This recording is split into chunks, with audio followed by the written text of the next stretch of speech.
If the bearing of arc from S is 58 degree, what is the bearing of S from arc? Okay, this one is coming on the topic known as bearing. And if you want to learn more on bearing, I've done series of questions that can help you.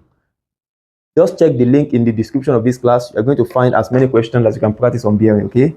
Now, we are given that the bearing of arc from S is 58 degree. Do you know the meaning of that statement? That is, the direction of bearing of arc from S is 58 degree. That means that the direction of S with respect to, the direction of arc with respect to S is 58 degree. You know, in bearing, you're trying to measure the distance between the direction between 2 points, and this direction is measured in degree. You understand? So in the question, you are given that the bearing of arc from S, that is the direction of arc from S, is 58 degrees. So if I want to draw the diagram, I'm going to have something like this.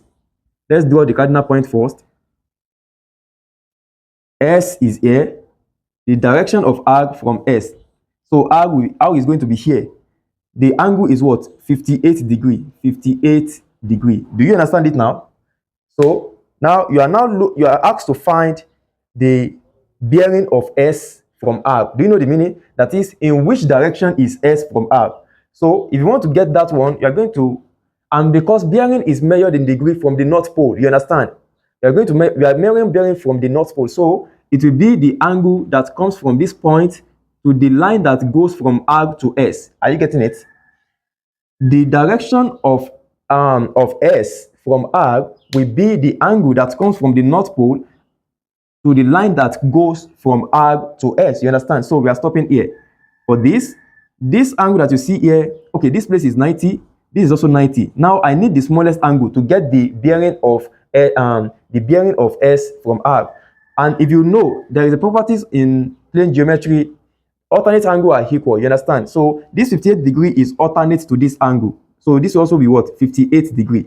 Do you understand? Alternate angle are equal. So the direction of direction of S, or the bearing, the bearing of S from arc will be 90 degree plus 90 degree plus 58 degree. 90 degree plus 90 degree plus 58 degree. So that will be 180 plus 58 degree, that is 238. 238 degree. Okay, so the correct option to that question is option D. Option D is correct. Do you understand? Option D is correct.